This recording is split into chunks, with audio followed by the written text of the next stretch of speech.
fair to say there's been plenty of changes to the procedure. We're going to do our best, or at least these two are, to try and explain the process now. As he said, tomorrow, the draw in Monaco. How's it going to look? Well, I think the big element that we've got to remember, Rob, is that we've gone from this traditional group phase to a league phase, so 36 teams. And we've mentioned here that a computer is going to be involved in making this draw because it gets quite complicated. OK, so 36 teams get split into 4 pots, and that's based on their UEFA Club coefficient, which is basically their historical performance in Europe, how well they've done previously. So those clubs will be drawn out of a hat. One of them will be drawn out of pot 1, and then a computer will then decide who they will play in their 8 league fixtures. So you play 4 teams at home, 4 teams away. Different teams every time. It's not home and away like previously. We have to get used to this new format now. And each team will play 2 teams from each of the 4 pots, 1 home and 1 away. This idea that you play strong teams straight away. So we see good, high-quality matches straight from the off, and also even quality matches right through the competition.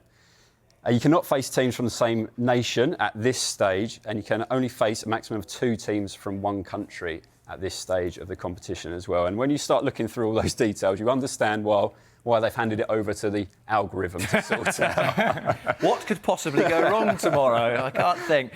Let's talk about the, where is it, 3rd point, 4th point. 4 home games, Dougie, and 4 away games. So my maths isn't great, but that's 2 more group games than last year for everyone involved in the Champions League. I can cast my mind forward to complaints about fixture pile-up. I suppose fans, particularly I would say Villa fans, will like it because they're in the Champions League for the first time in forever and 8 matches, but there will be complaints about the amount of games that players are playing. Yeah, absolutely. There will be more games, of course, and there is the potential that you might get some more interesting fixtures because a lot of new teams qualified for the Champions League. Not just Aston Villa, but Bologna are in the Champions League for the first time since the mid-'60s. Stuttgart for the first time since 2009-10.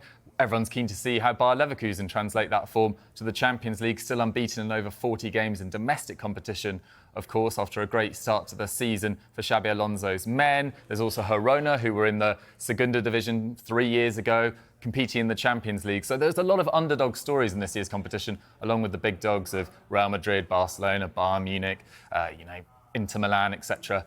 So it should be an intriguing draw, if it works. I'm sure it will. That's the Champions League. What about the Europa League, then? Yeah, it's copy and paste job, really, Rob. Oh, good. Because saved us a bit of time. Yeah, Europa League, again, going to this 36-team league format. And once again, the computer is brought in to solve these fixture issues where teams can't play teams from the same country and they can only face 2 teams from other countries at this stage. And once again, we have this situation where you play 4 at home, 4 away against different teams from different pots. Just a little note, Rob, about that, expected to last around 35 minutes, because we know that these draws can drag on.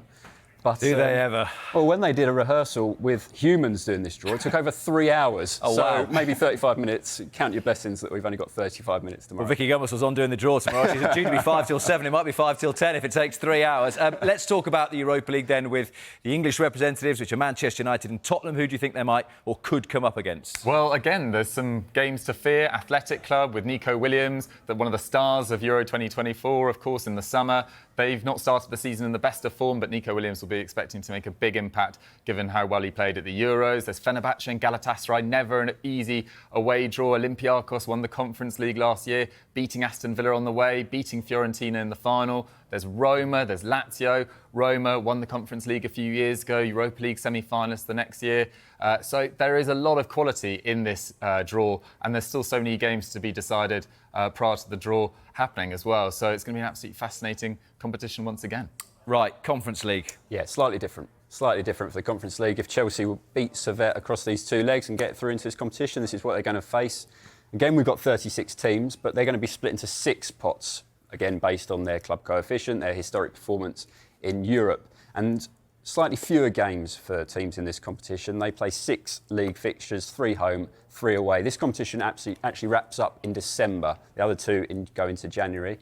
So, slightly earlier finish for this one, but those caveats below are tweaked slightly. So each team will play 1 team from each of those 6 pots. You can't face teams from the same nation in this phase of the competition like the other competitions, and you can only face a maximum of 2 teams from 1 country in the league phase of the Conference League.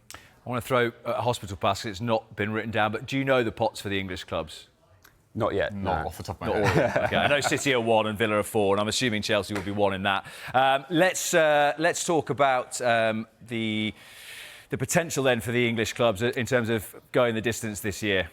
Well, it's Chelsea, and we've been talking about their squad depth and what they'd expect from this season. They'll want to re-establish themselves at the sharp end of European football. And yes, it's the Conference League, but since winning the Champions League in 2021, they've had 2 quarter-final exits in the Champions League. Of course, didn't play in it last year after a poor performance in the league the year before. And this is a great opportunity for the likes of Dewsbury Hall to get some game time in this competition. Maybe Axel Disasi, Badiashile as well. Maybe João Felix will really announce himself in a Chelsea shirt after that slightly tricky loan spell the year before last as well. So Chelsea will be hoping for big things from this competition. They've certainly got the squad depth to make a real dent in it. And just finally, European competitions affect the EFL Cup this year. Why? They do. So we've got the Carabao Cup draw tonight after the final round of second round games tonight. Now the third round of the Carabao Cup clashes with the first games of the Champions League and the Europa League fixtures. So those Champions League and Europa League teams who've qualified for those competitions will not face each other in the Carabao Cup draw. So they'll be kept apart in the Carabao Cup draw. Chelsea, if they do get through against Servette, they will be in the Carabao Cup draw. In the open draw, they could play anyone because the Conference League starts in October after the Carabao Cup third round ties have been played.